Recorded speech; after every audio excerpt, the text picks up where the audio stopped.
Hello, everybody, and welcome to the Fortress Comic News, episode 146. I am one of your hosts, Chris, alongside just Mike this week. Nice, keeping it classy for the last episode of the year. Yeah, the most important episode of the year. Yep, where we do our top 5 movies, top 5 comics, top 5 artists, top 5 writers. Yes, award season is here, and the most important awards of all are the Fortress Comic News Awards. Yeah, nobody else matters, just us. Did you have a good holiday? I did. That's good. A lot of driving, but that sucks. Enjoyable. Got some cool stuff. Yeah, what was your best gift? My best gift? Okay, I'm gonna say my favorite gift. My stepson got me a framed picture. It's like, oh man, it's gotta be 3 or 4 feet long, and then maybe a foot deep. But it's all the Avengers from Endgame with Thanos in the middle, and it just says Marvel's Avengers and right underneath Thanos. So it's a really cool piece. I got to find a place to put it, but it was the one that surprised me the most and the one I enjoyed the most. Awesome, that's really cool. I just got a lot of Magic cards and stuff like that. So, but that's always good. So I can't complain. Yeah, typical Christmas for me. I got the video game I wanted, lots of Eagles stuff. Yeah. I got a boot warmer. That was pretty sweet. Oh, man. That'll be handy. Yeah, that's when you know life's getting rough, when you are happy about a boot warmer. Hot damn! Yeah, but we're recording this early Sunday, so obviously football season's taking over.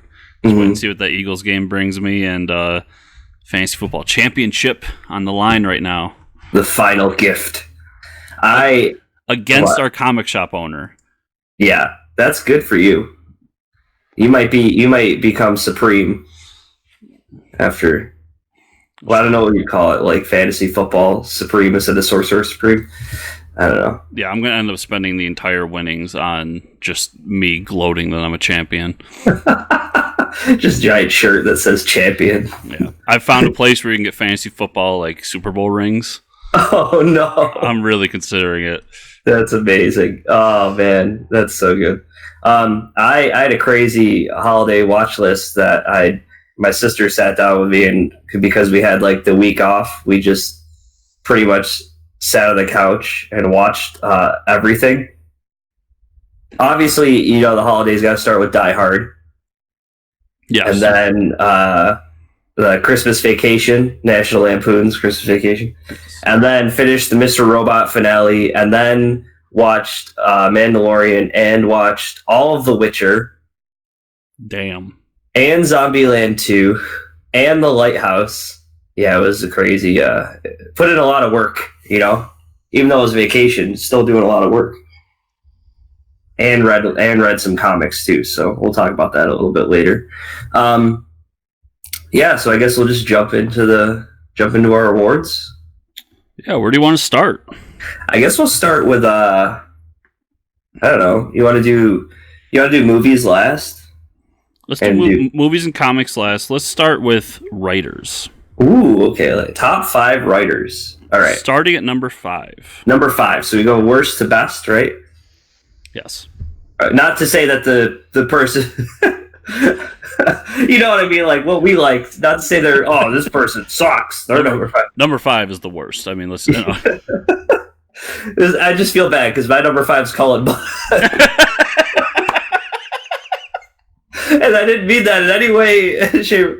Oh man, it's still good that he made my top 5 because there's a lot of writers that didn't make my top 5. I'm clipping that and sending it to Colin. He was just on the show. I should have put him at number 1. What was I thinking? We don't play any favorites here at Fortress Comics. But he was my number 5, obviously, mostly because he's a great writer, but all the diversity that he does within the comics, all the crazy, he's jumping between universes, between worlds, between characters, and making his own, own stuff. So the guy's just a machine, and he's awesome. Great person. Yep. So my number 5 is Mr. Scott Snyder. Oh. We've talked about Justice League endlessly on this show and how it went from a storyline that we just didn't care about to just being like the book for all of us. what he's done with Last Night on Earth, or yeah, Yep. And even his creator-owned stuff like Undiscovered Country starting this year. I think he's just had a great year altogether, and it's kind of sad to see him going off Justice League, and I'm excited for his 2020 to see what's happening. Mm-hmm. It was interesting because like for my number 4, I had like a battle between keeping Scott Snyder on the list or like moving him out for this. My number 4 is Sean Murphy. Oh. Yeah, and everybody knows the awesome stuff he's been doing with Curse of the White Knight, and especially, I mean, the guy's doing the art too, but I mean, the fact that you got me to read another Batman book, you know what I mean? Like, and I actually like this Batman book more than the current Batman. It's so funny because I think last year we were like, Tom King is God Emperor of comics, and now here I am saying that Sean Murphy has probably written one of my favorite comics Batman stories, so that deserves the number 4 spot for me. My number 4 is Jonathan Hickman. Ooh, yeah, all the X-Men stuff. Yeah, so I mean, first of all, he deserves a spot just because he got me to care about X-Men, which anyone that knows me knows what an accomplishment that is. Yeah, right. And then also just East of West, he finished it up this week, and just the book has been so much fun all the way through. There's been a lot of delays, and that's been kind of souring my excitement for it. But I think what's all said and done, that's a book that I'm just going to love going forward. And I think he had a renaissance this year where he sort of fell off the map. He did a few East of West here and there in the beginning of the year, but then as soon as House of X and Powers of X came out, it was just like, it was a bulldozer for me of just great Hickman stuff. So for that alone, I think it deserves a spot. Number 4. Yeah, and I mean, now that East to West is done, I'll probably read through it all now, because that was a problem for me, was those delays really make it tough for me to keep up with the book. Yeah. All right, number 3, Mr. Tom Payer, another frequent guest of the show. I know I said I don't play favorites, but no, Tom Payer has probably written one of my favorite books of the year, and I can't talk more good stuff about it. I mean, it was even part of the Free Comic Book Day books, Dragonfly and Dragonfly Man. Those two characters, I mean, it has the heart of 60s Batman and the Dark Knight combined, but it's just like he gets how to write a fun book like that. To me, if you what is an example of a fun book, just read that. Like, and the writing quality is amazing. Like, it's not just being wacky to be wacky. It's a solid book all around, I think. So, yeah. For my number 3, I'm going with Chip Zdarsky. Nice. Chip did the Marvel 2-in-1, which kind of wrapped up this year, and then his big ones have been Invaders for me, which started at the beginning of the year and just ended this week or last week, and then his Daredevil run. Like, everything he's done inside Marvel has just been really refreshing and exuberating, and I'm like, every time he's on a book I have to read it because I just think he has a great voice for comics. And then his independent stuff too. I'm zoning on some of them, but I know I've read a bunch of this stuff. White Trees was one of them, and he's just a guy he's still kind of at that B tier for most people, but I think, moving into 2020 and 2021, I could see him rising up the ranks and being a guy that everybody talks about. Cool. Awesome. My number... This will be 2. Yes. Mark Russell. Oh. Mark Russell, writer of Second Coming, also Wonder Twins. 2 very separate books from each other, right? Yes.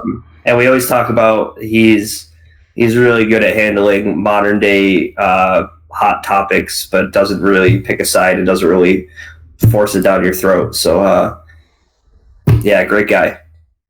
Yeah, writes some great books too. Mm-hmm. Number 2, Jeff Lemire. Oh, yeah. Another guy who never stops working. Everything he's done with Black Hammer, from the main book to the side books to everything in between, that universe is just so fantastic and so great, and it's just amazing to see him not only take this book create a universe and do all these side characters inside of it. But then on top of that, he's been working at DC. His Question book was the first issue I really enjoyed. His Joker series has been fun, and just another guy. When Lemire's name is on it, I'm at least going to check it out.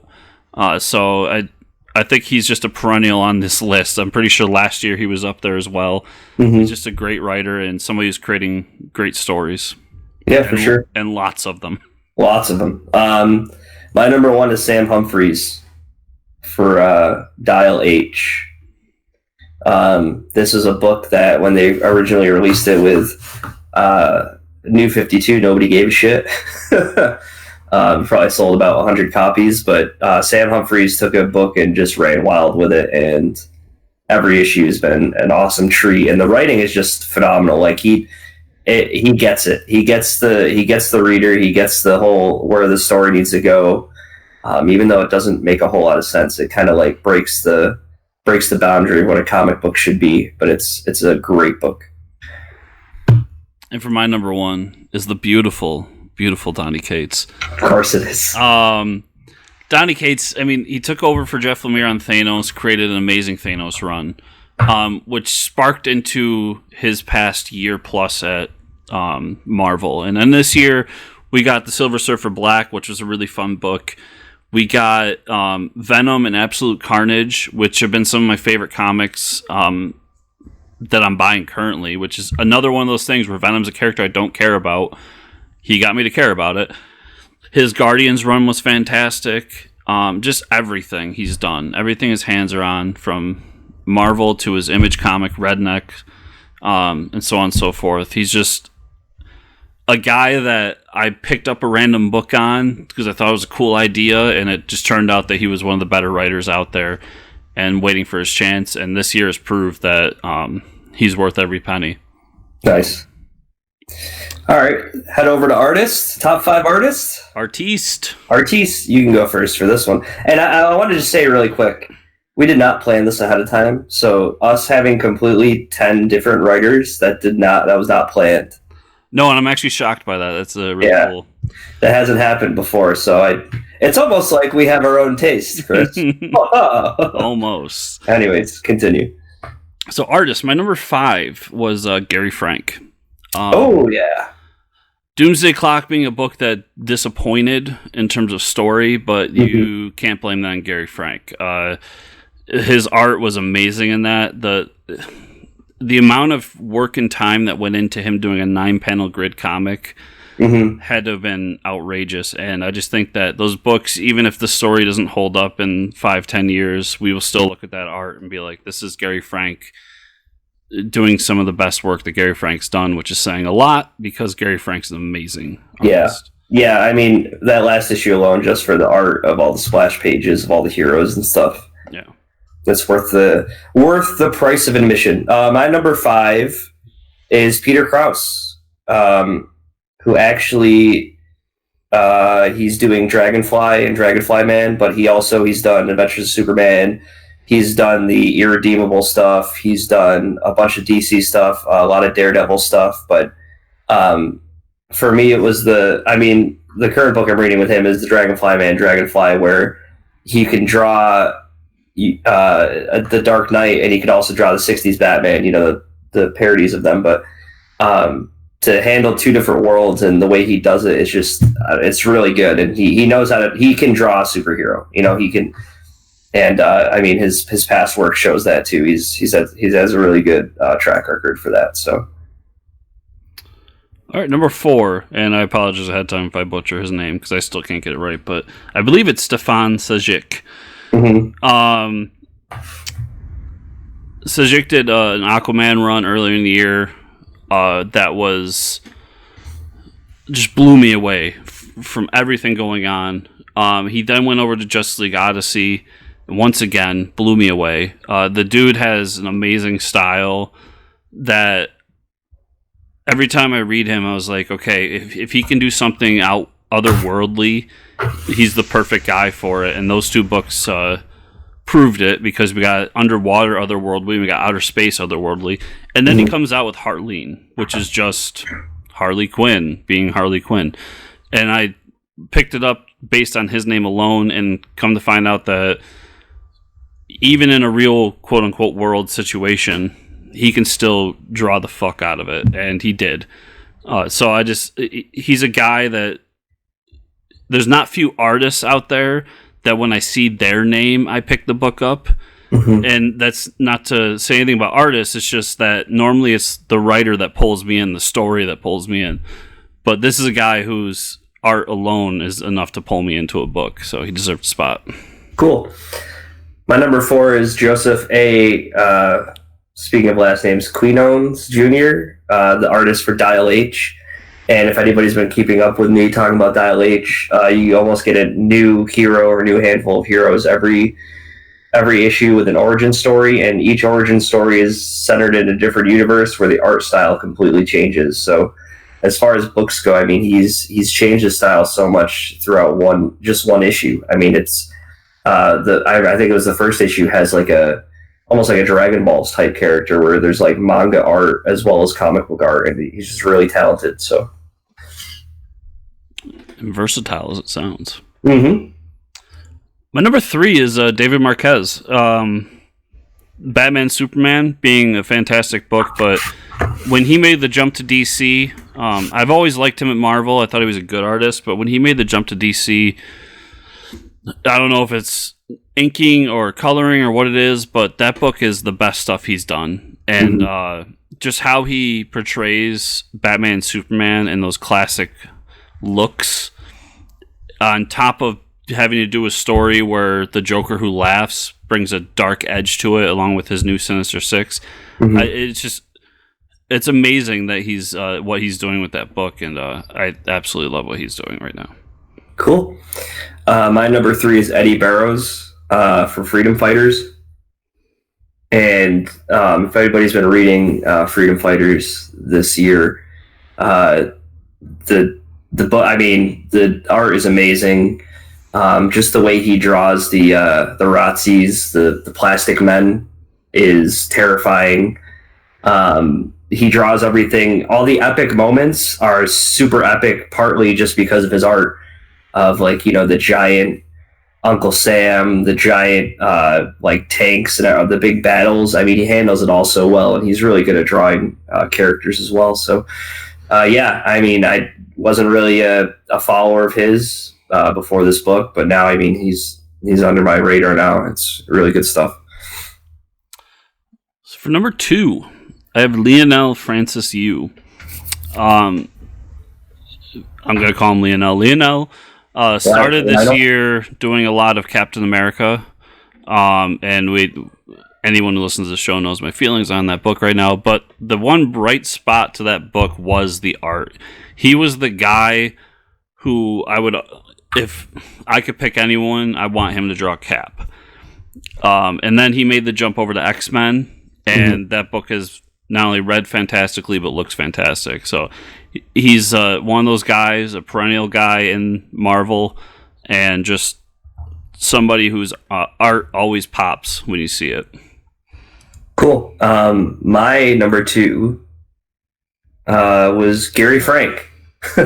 Hey, we got a similar one. So we did have our first similar one, but yeah, he was up on number 2 for me. Like you said, I mean, the amount of time and effort he puts into his work is just, it shows. It's phenomenal stuff. And my number 1 is Jim Chung, Justice League. That book all around has been fantastic, but when it comes to the art of that book, it's such a classic superhero look. And it's just, that's a guy who gets it and gets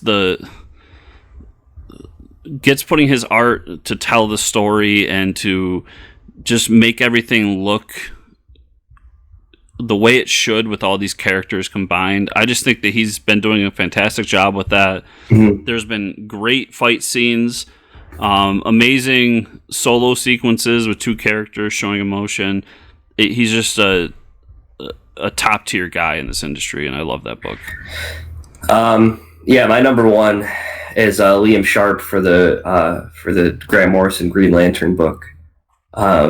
that every page in that story is a mural. Liam Sharp's done a lot of other stuff, but this book in particular was just like, I mean, it's added so much to the weird. I mean, it's Grant Morrison is probably hard to keep up with to begin with. You're drawing a different creature on a different page every issue, and especially when he has, the sci-fi and he has like space as his playground to make up all these characters. I think, Liam Sharp is just like, man, some of that art is just amazing. If you just flip through that Grant Morrison Green Lantern run, so he deserves number one, I think.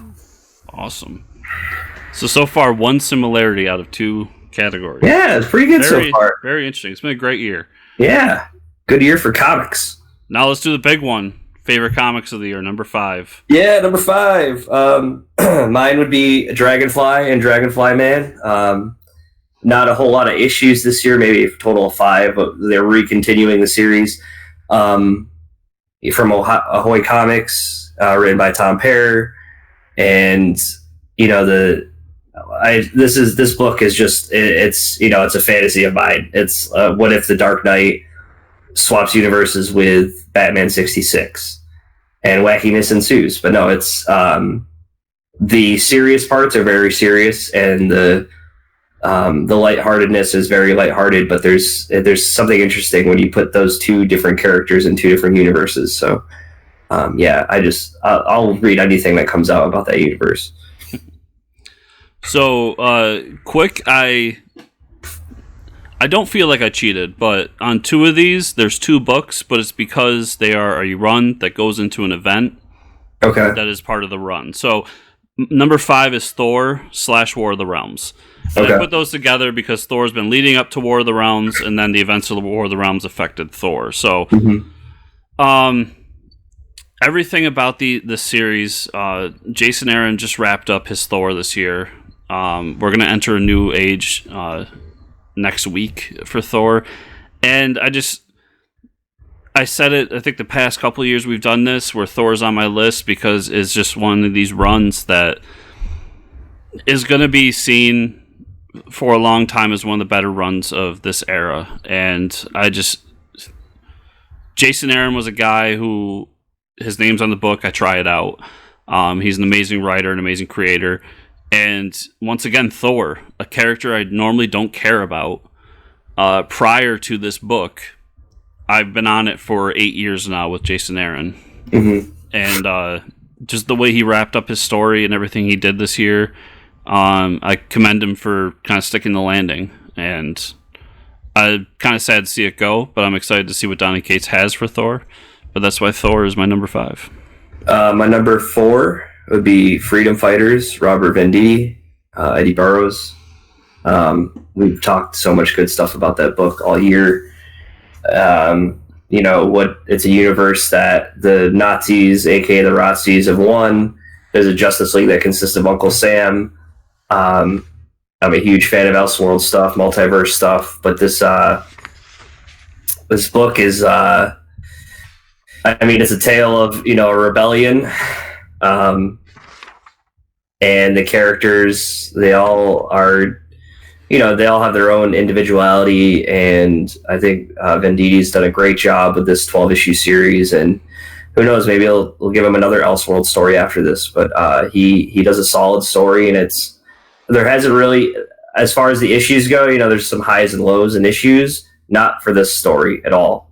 Every issue has just been something's going on, something hits you with some revealing plot stuff or something about a character that you enjoy, and he just gets it, man. He can write a book for sure. I would love to see him continue that book too. Yeah, I think there's a way to continue that book.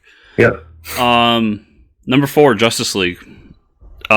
Talked about it between the writer and the artist enough, but just a fantastic book. I mean, from the Fifth Dimension storyline to everything we're doing now leading up to an inevitable crisis, the book has taken a turn for the good in a way that I haven't seen a book take a turn like that in a long time. From being a book that I think both of us were talking about cutting from our list to being one of our favorite books every week. So, yeah. my number 3, actually, this is coming off of February of last year when it started. The Weatherman by Jody Lehup, Nathan Fox. Great story. Published by Image, I believe. Yep. The crazy story about Earth, the terrorist that destroyed Earth, and how he's taken a new personality when he was the person behind destroying the Earth, and all the adventure and the sci-fi stuff that happens in between that. To go into a book and not know any of the characters or what the hell's going on, and just to love every minute of it is tough to do, I think. So I that was one of my books. Plus, it was Justice League got good towards the end of the year, but I don't want to stay away from books that started off at the beginning of the year that I almost forgot. You know what I mean? So I started looking at what came out earlier in the year. Yeah. And that was one of the books that I was like, oh yeah, I remember that book, and that was really good. But it was a mini series, so, and I think it's still continuing now too. Yeah, ends next month. Unfortunately, that was a book that, because of my local retailer having an issue, I had to get late, and I'm still not caught up on. But somebody did give me earlier in the year a copy of number 1 signed by the creative team. So, oh wow, that's awesome. Yeah, so I'm. I wish I could talk more about that book. You know what? My list might change after reading the whole thing, but that was an unfortunate circumstance for me. But my number 3 was Spider-Man Life Story. This is a Chip Zdarsky book, and this is every issue is a different era of Spider-Man's life, starting in the 60s and going to the present. So every year is a time jump of 10 years. And he finds an amazing way to tie in all the major stories of Spider-Man's life and do them in a different enough way that it's an interesting read for different periods of Peter's life. It's a book that I think that anybody could pick up and read and really enjoy, and I just think that's masterfully done. 6 issues, story in and out, and then I love that book. Cool. My number 2, Batman: Curse of the White Knight, Sean Murphy, Matt Hollingsworth. Like I said earlier, the second part of this book too, with Azrael and all that happening, is just awesome. This universe is cool. The art is cool. The whole idea that Batman, isn't as good as everybody seems, and then the whole Joker with the second personality, and now we're getting this whole weird history of Gotham and all the families that were living there. Great book, great story, and I can't wait to see more of that. Yeah. My number 3 is Wonder Twins. Oh, nice. It's a book that from issue 1 has been fantastic, and all this year we've gotten great issues. It's been extended twice now since we started reading it. Yeah. And it's 2 characters that not a lot of people care about, and Mark Russell finds a way to make them interesting and give them a fun story that also has some meaning to it. And I think this is a book that everybody should grab and check out, because you see Wonder Twins and you think, super friends. But that's not what this book is. It's more about these 2 people, brother and sister, who are outside of weren't born on Earth, were born somewhere else, came here, and are trying to fit in and realize that some of the rules of the world aren't perfect, and how to navigate that. And I just think it's been fantastically written and drawn from issue 1. Cool. And my number 1, that was your number 2, right? Yes. Number 1 is Dial H for Hero. Again, I keep talking about how much I love that book.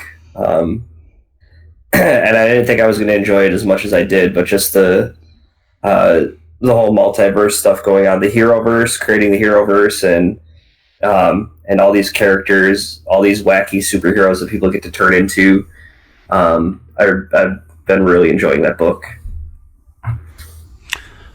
My number 1 is Venom / Absolute Carnage. Once again, Absolute Carnage basically a part of the Venom storyline, so that's why I added it in. It's amazing. Venom is my top book because Venom's kind of a meh character that I don't care about, but Donny Cates, with everything he's done with that character, with bringing in the Maker,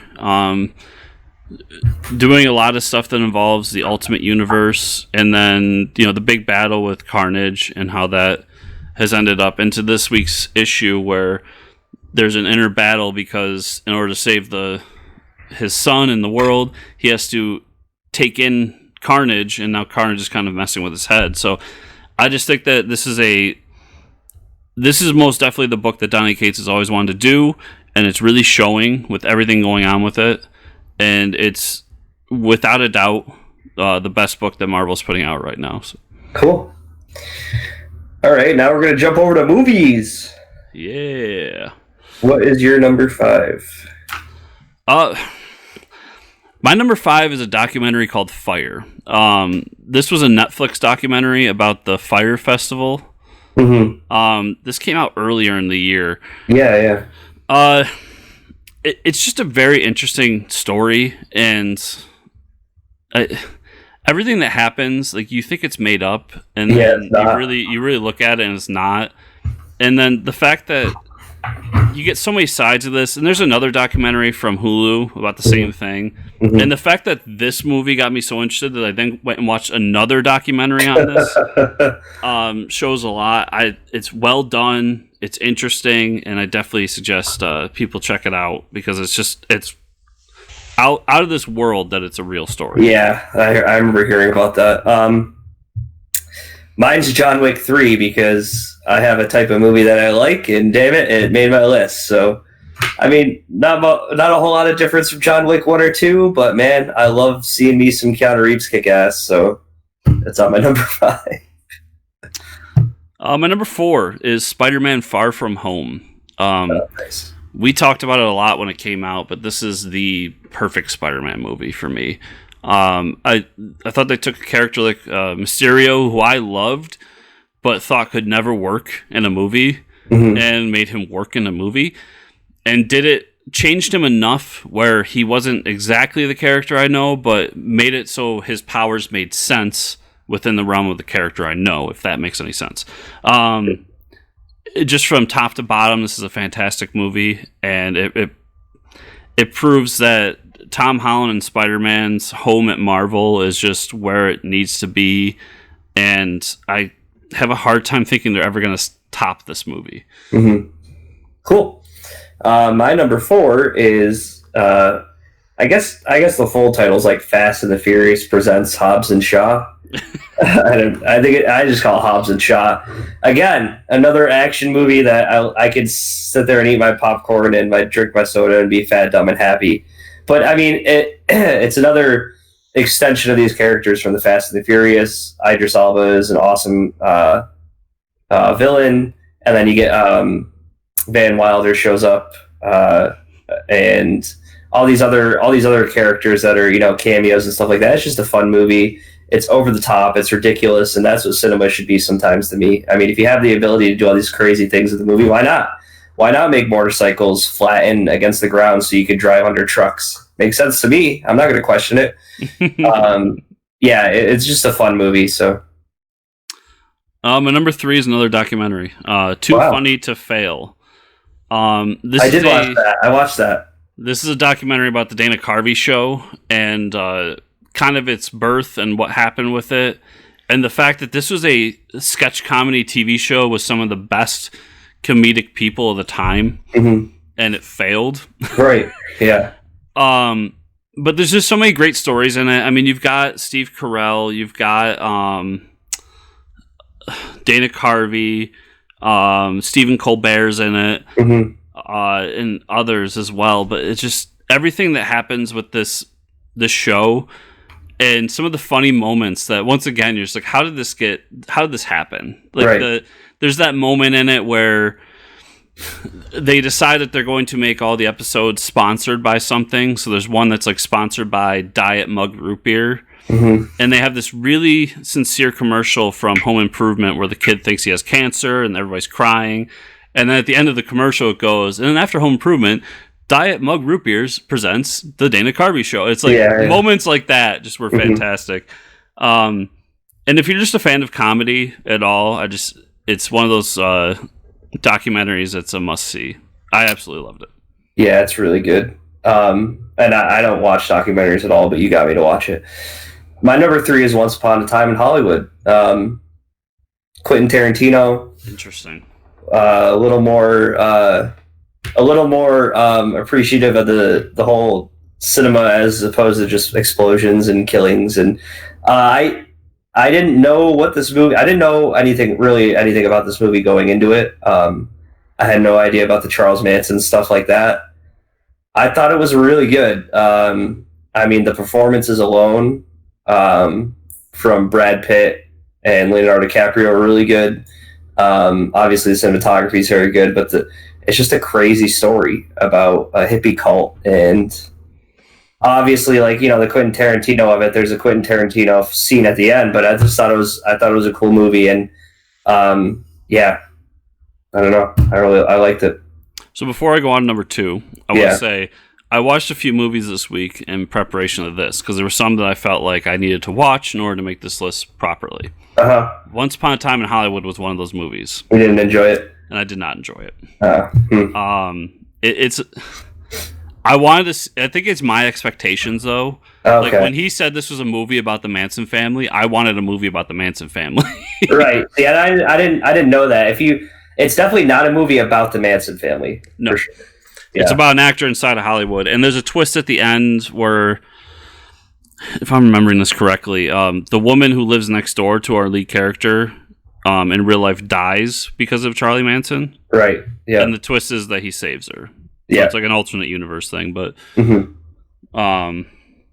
but yeah. So moving on. My number 2 is Detective Pikachu. Oh, nice. I almost forgot about that movie, and I saw that earlier. It gets on there in nostalgia alone. I mean, this is Pokemon is something that I've been into playing, reading since I was like 12, 13 years old. Mm-hmm. It's been a major part of my life forever to this day. And to see this movie, while not perfect, and I'd definitely make changes to it if I could, but just to see that somebody took it seriously and did something so incredible with this source material was honestly life-changing for me, because it was just like somebody took a goofy concept that I've been into my entire life and did something with it that everybody could go and see and enjoy. Mm-hmm. And it's one of those movies that I'm going to look back on and say it's kind of like the Avengers or Iron Man, where things change for the fandom in that realm, where now it can be taken seriously and people can see why we've enjoyed these things for our entire lives. Mm-hmm.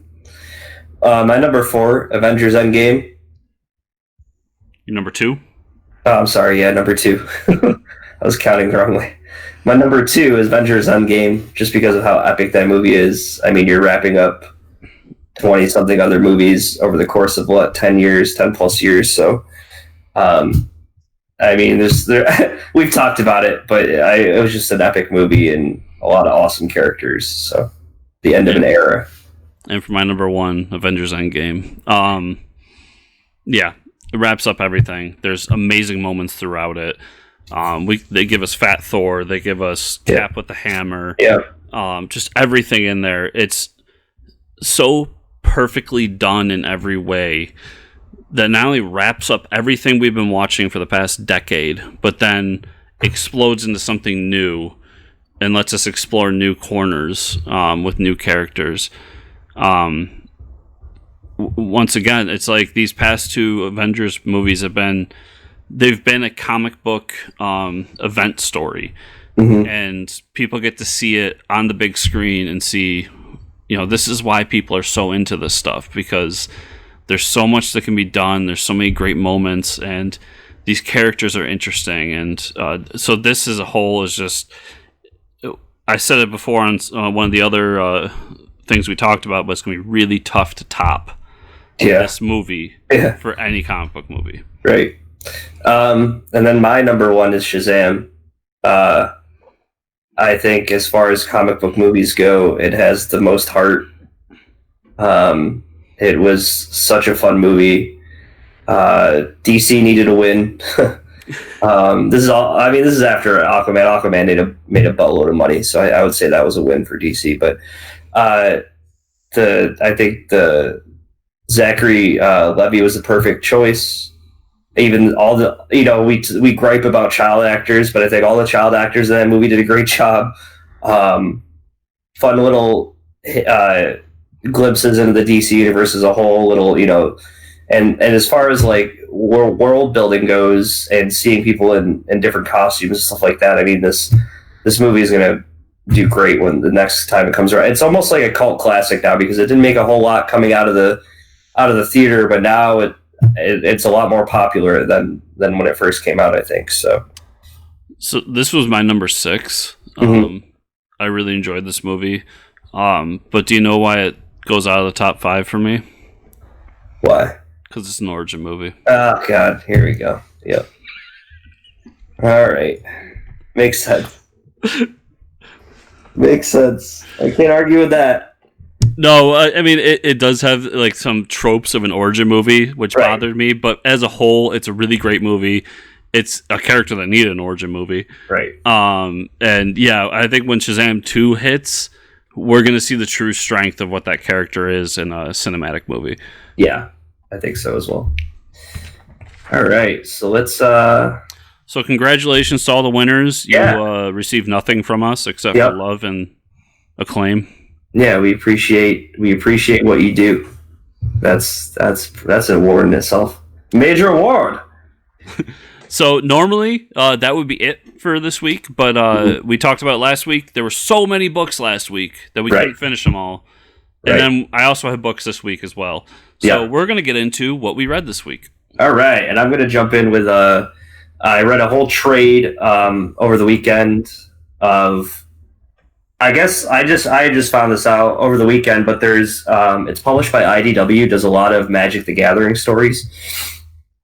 Like stories within that universe, and there is a lot of lore to that universe. I don't know a whole lot about it, but I picked up the Chandra trade, and Chandra is a planeswalker, so basically like there's all these planeswalkers in Magic that live in different realms, and they're very powerful, almost like magicians. So Chandra is one of the planeswalkers, and she's like up and coming, so she's very young and naive and wants to help all the other realms. So it's a story about her being young and not necessarily making the right decisions all the time, but thinking that she's doing the right thing. Kind of like a coming of age of she wants to help people and has to learn the right way to do it. Really good book. There's only one trade out, but there's other trades of the Magic stuff, so I'll probably start looking at all that. I bought some Captain Ginger issues, so I read issue number 1 of Captain Ginger. I know that's a book you really love. It started off of like, okay, here's your ship and here's your crew, so I'm going to try to finish the series after that. It gets wacky, especially even in that first issue. You see how they like navigate the ship. It's a lot of fun. Yeah, it's pretty crazy. I didn't talk about this last week, but I want to talk about this week. Suicide Squad number 1, the Tom Taylor new run of Suicide Squad. Oh, I'd like to hear what you think. Yeah, did you pick it up? I didn't. Okay. I think I'm going to jump on this book because it's really cool. It starts with a terrorist attack. And the terrorists are all these new villains that I haven't really seen or heard of, and they're almost like have their own Task Force X. So the new mission for the Suicide Squad is to take these, they call them the Revolutionaries, out. There's part of the group is Finn and Scale, who are these Atlanteans, and they're, like part fish people. So in the big epic battle, King Shark like rips one of them in half, and they're like brothers, and he's like, no, like it's crazy. Like this book is out of control, man. Like King Shark ripping an Atlantean brother in front of his own, it was just nuts. I'm like, I can't believe they did that. They actually, Amanda Waller, well, it's not Amanda Waller, it's some other guy leading the squad. But she's quitting, and some other guy is taking her place to run the team. And surprisingly, he's more of an asshole than Amanda Waller is. The mission turns out to be, it turns out to be like a recruitment thing for the Suicide Squad. So like they're told to stop the terrorists, but they actually want them for the team. So we're gonna get more villains in the team. That's pretty cool. Yeah, that's one of those books that it's almost a dream book because I really want Tom Taylor to succeed because I just love his work. Yep. But I will probably check out and trade just because there's too much on my pull list right now. Yeah, there's a lot. He-Man and the Masters of the Multiverse. I told everybody this is number 2. I picked up the first one. I really liked it. This is the same one as the first, pretty much. Same story, continuing of we go to another universe with another He-Man. We see Keldor and Skeletor having a conversation with each other, and we know that like Keldor eventually becomes Skeletor. And then we end up in a new Earth at the end of this one, where He-Man is imprisoned. So He-Man arrives there to stop the anti-He-Man, I think he is. And we find out they're like, you can't be our Earth's He-Man because he's in prison. So right away they arrive and they know something's up. So that's just a fun book. Legion of Superheroes number 2, Brian Michael Bendis. I have not gotten a chance to read that one. Basically, same old story as the first. Some cool events happening though. If anybody remembers the first issue, all the heroes are fighting over an artifact, and the artifact is Aquaman's trident, the Trident of Poseidon. There's a big fight that leads to Superboy having to use the trident, and it's awesome because he calls like the Earth's oceans to like destroy everyone. Then we see that Rose Thorn is liaison for the Legion, so she goes to like the United Planets, the United Hall of Planets, and basically has a talk about Superboy, that he's in trouble for using the time stream. But what the trick is that the Legionnaires are the ones that brought him through the time stream, so he's not really at fault. And there's some like political stuff happening to where it's like the Legionnaires don't really care. They don't think they should be held by these stupid laws. And also with all this happening, and Superboy has to go through like this intro of like being in the Legionnaire Club, we find out that there's a new Gotham that was created. And so Superboy is so excited about New Gotham, he goes back in time to grab Damian and says, hey, let's go. So not only did they break the time stream once, they're going to break it again, bringing Damian to the Legionnaires Club. So it's a pretty cool book so far. We'll see where it goes. American Jesus, New Median. New Messiah. New Messiah. What? Oh, okay. Yeah, that was a typo. Sorry. Did you read that? I read it last week. So okay.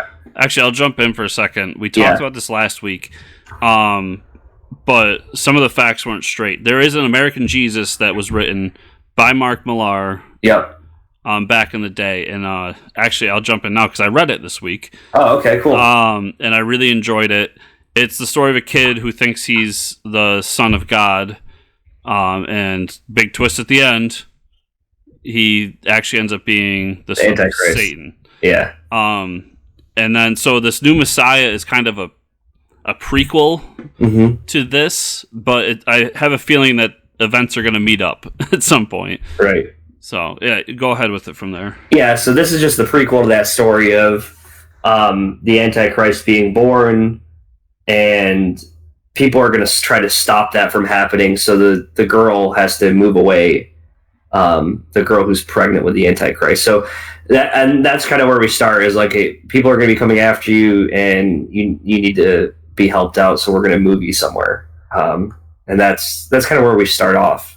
So that obviously there's going to be some conflict coming up. And I think that is all I had. Yes. All right. Well, strap on in. Strap in. Here we go. Another trade I read this week. Been bringing my tablet into work and reading on my lunch break. So nice. Getting a lot of reading done. But speaking of Mark Millar, 1985. This is a Marvel comic that he wrote a long time ago, like early 2000s, I believe. And it's the story of a kid and his father. So the kid's parents are separated. So he's got his mom, who has this new husband, and his father, who's kind of a bum, but has a lot of potential. And they both love comic books, and that's what they bond over. And this takes place the storyline takes place right around Secret Wars, and the kid's reading it and is going to the comic shop, and it's great because there's the owner who's sitting there talking comics with the guy, and then there's a kid who works there who's like dissing on the kid because he's goes, oh, just another Marvel zombie joining the flock. But what ends up happening is that the villains of the Marvel Universe find a portal into the real world and this kid discovers that there's Marvel villains running around in his town. And so he has to go to the Marvel Universe to find Captain America and the Avengers to come help him. There's some fun sequences where he's trying to get the Avengers and Fantastic Four and everything, and he has to talk to the receptionist, who's kind of like, yeah, kid, yeah, whatever, we get it, and shoos him away. And then the book ends, and his father dies trying to save everybody, and the book ends with him growing up to become a comic book writer. And he actually puts his father into the Marvel Universe since he knows that it's real. And his father wakes up as a part of the Marvel Universe. It's kind of an homage to his dad who died trying to save him. So It's a really touching story, really cool story. And I would recommend it to anybody. I mean, it's you don't need to know a whole lot about these characters to understand what's going on. It's just kind of a cool story about a kid who grows up reading comics and gives a great homage to his father. Cool. So I had 2 books from this week, and then I'll do last week's real quick. But Venom 21, this is the Venom Island story arc. Talked about it a little bit in the awards section. So after Absolute Carnage, Eddie Brock absorbs Carnage as well as the original Venom symbiote. And Carnage is kind of messing with his mind. Like, he's taking over the symbiote, and Eddie has to fight it. So his solution is to go to this island where he can just fight it on his own without anybody around to be collateral damage. Interesting storyline. It's Eddie, he sheds himself of the Venom symbiote, and now he has to fight Carnage without any powers. So it'll be interesting to see where it goes, but I still enjoyed it for the most part. All right, the big book of the year, Marvel Incoming, number 1. Oh, man. So this book is kind of the promise that Marvel Comics 1000 was, but succeeded. So it takes a lot of the events from Marvel Comics 1000 and 1001 and plays on them. So we get the mask, what is it, the Masked Raider or whatever his name was, and he sets events for in the beginning of the book that there's a murder and he doesn't know how it happened and nobody does, so he gets Daredevil to come over and try to help him with it. And then there's just great little mini stories of Daredevil trying to figure things out. He then brings it over to Jessica Jones, who tries to figure a few things out, who then goes to Captain Marvel, who tries to figure a few things out. And it goes from there, but each section of the book is written by the people writing that story currently. And I think it was a great wrap-up of everything happening in Marvel. So a lot of the books I am reading, so I could see where, Daredevil's in a place where he's not really Daredevil, he's training with Elektra, and that's where we find him in this book. And they talk about other books as well, and it's just a great wrap-up of everything, and shows you not only where the books have been, but where they are moving forward. It's something I kind of hope they do a lot more of, both Marvel and DC, because it gives you a good taste of all the different books that they're doing and how they wrap into a bigger story. And then it ends with them finding out that there's something going on with the Kree and Skrull. So this is where we talked about Empire. It was either last week or 2 weeks ago.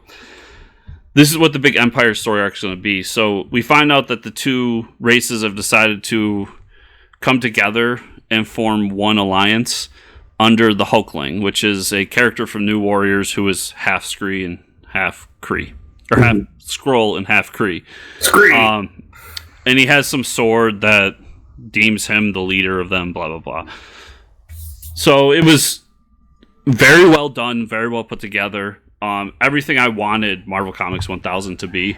No filler, no BS pages of nothingness, just a good story. King Thor number 4, which was Jason Aaron's last issue on Thor. it was a quick wrap up of the story, but then it was a lot of him lamenting about how much he loves this character for about 10, 12 pages. And it's really well done. He does kind of the thing that I didn't care so much for when they did it in Doomsday Clock, where he goes in and says, like, he goes through time and says, and then this happens to Thor, and then this version of Thor. Right. But what he's doing really is just talking about how this was something that these are stories that will live on forever and that he loves and this and that. So I thought it was a really good wrap-up issue for a series. Revenge of the Cosmic Ghost Rider. Really enjoyed this book. There's 2 stories in here, one by Dennis Hallam, or Dennis Hopeless, as most people know him, and one by Donny Cates. The Hallam story was Ghost Rider kind of going back to being the Punisher, but in space. Ooh. And he finds a way to get himself captured and sent to a prison so that he can kill everybody in the prison. Nice. And then the prison self-destructs, and we find out that he can rebuild himself through people's sins. So when they find all they find is his skull, and he slowly starts to kill everybody with his penance stare and regrow his body. Nice. That was a really interesting story, but I think the better story was the Donny Cates story, which takes place before this, where Cosmic Ghost Rider is at his wife's grave saying goodbye because he's leaving Earth and he plans on never coming back. And then as he's sitting there saying his goodbyes, the Punisher shows up. And we find out that not only does Frank know that the Cosmic Ghost Rider is him in the future, but he's pissed at him. And what he's pissed about is he had this chance to go back in time and solve one thing in the universe, and that was the original Cosmic Ghost Rider series we read. Right. And he chooses to do the thing with Thanos. Well, Frank's pissed because he could have gone back in time to save his wife. And so it's a whole back and forth of them discussing why he chose not to do it. And in the end, old Frank, or the Cosmic Ghost Rider, tells him, like, the reason that I didn't go back is because even we deserve to be punished for the things that we have done. And that was his whole reasoning. It's a really touching, quick story. And I really enjoyed this book for the small issue that it was. Cool. We're going to go a little bit further. Skull Digger and Skeleton Boy. This is a Jeff Lemire book from the world of Black Hammer. This book starts off with the Batman origin. A kid who takes his parents to the movies, and then his parents get killed by a random guy. So you think that that's going to be Skull Digger, but no, Skull Digger shows up and then bashes the guy in the head, who kills him. And then it's him. He has a moment with this kid where he's like, "I'm really sorry, I was too late." Like, and the kid ends up going through these different steps where he ends up in an orphanage, and then Skull Digger finds him and says, "Well, do you want to stay here or do you want to go with me?" And the kid goes, well, of course, I want to go with you. I want to be your sidekick, this and that. And the guy goes, if you go with me, there's no turning back, no matter what happens. Right. You are with me. So this is going to be a 4-issue series, and I really enjoyed it. It started off in a way that I was like, okay, we're doing Batman, and then I just flipped it within 2 pages. That's cool. And really fun. Avengers 28... It was a good Avengers story. It kind of continues the whole thing where Thor is part of the Brood now, and they're trying to figure out what's going on with the Star Brand. Spider-Man number 3, and this is the J.J. Abrams Spider-Man. What's interesting about this issue is that Peter goes to his son and says, you need to stop being Spider-Man. Spider-Man's what ruined my life, and it's going to ruin yours. And then the big bad comes and tries to kill Peter. Well, we find out they didn't kill Peter. He just took him and brought him to this chamber where he's using his life force to basically create a resurrection tool. And so Ben Parker, Peter's son, decides to go to Stark Industries and find Tony, because Tony is the only living Avenger in this world. And he ends up meeting Riri, and talks to her about how, like, we need to do something about this. I'm so-and-so, and this is what's got to happen. And she goes, well, let me take you to Tony. And we find Tony in this underground bunker as a drunk old hippie. All of his friends are dead. He doesn't know what to do with himself, so he's just kind of under there drinking himself to death. And then the book ends with the resurrection machine working, and who else does the big bad resurrect than the Avengers? So we get kind of a zombie Avengers in this. That's cool. Which was interesting. Let's see. Okay, I really want to talk about those two, but Conan Serpent Wars #2, better than the first issue. Did enjoy it. Vampire State Building #3. A lot of fun, and we're getting to the... can tell this is going to wrap up in the next issue, but basically we're finding out that everybody's realizing that there's vampires in this world, and they need to do something about it, so their plan is to burn down the Empire State Building. Makes sense. Invaders #12 is the last issue for Zdarsky's Invaders, and was a good wrap-up. We got all the Invaders together in this issue. We got a big fight. They, quote-unquote, saved the world. And there's a cool moment at the end where everybody, except for Namor, is sitting around a table having a drink and talking about what to do moving forward with Namor. I really enjoyed these 12 issues. I thought it was really good, and it's definitely the best Cap we've gotten this year. Cool. Okay. My last two. Star Wars Empire Ascendant #1. This is the wrap-up book for the Star Wars series. And what it really is they set it as a wrap-up book, but it's really a beginning. And it's giving you a good story for what's happening moving forward with Star Wars. So there's a quick Star Wars story that takes place right before Empire, where we find out that Poe Dameron's parents were working for the Rebellion. And they were trying to dig this tunnel. Something happens. Tunnel collapses. And they have to leave a message for their son as to what to do. And they end up surviving in the end. But it's just a great story about how these people thought that even though they believed in what they were doing, they thought they would lose. But because of what happened and that people sacrificed everything to save them, they knew that they would win because hope saves all. And then there's a Darth Vader story in there that's going to set up the next Darth Vader series. There's a great story for the Bounty Hunters storyline that's going to happen next year, and there's a great Dr. Aphra story that's going to set up the new Dr. Aphra book in next year. So, good book if you want to get into Star Wars and what's coming next year. This is a definite pickup. Nice. And then last, I haven't talked about it much because I got really behind on it, but Teen Titans #37. Really love this book, and this issue in particular brings back the clone Damian from Batman Incorporated. Wow. As the big bad. So I'm a huge Damian fan. I love what Grant Morrison did in Batman Incorporated. So to bring that back was very interesting. Definitely recommend checking out this new version of Teen Titans. That's awesome. So, Mike, that's all I got. You got it, bro? I'm getting close. Where can people find you on the internet? You can find me at Fortress Ricker on Twitter. Where can they find you and or the show, Chris? They can find me at Fortress Chris on Twitter or FortressComicNews.com, where everything we do is right there on that handy-dandy website. People, 5-star reviews on your podcatcher of choice. Like, subscribe, share on YouTube. And just, show a friend. Be like, yo, these guys don't know what they're talking about, but they're funny. But yeah, I guess. And all that. So thank you all for listening. I hope you had a fantastic year. I hope your new year goes great. And let's look forward to 2020 at Fortress Comic News. See you next year.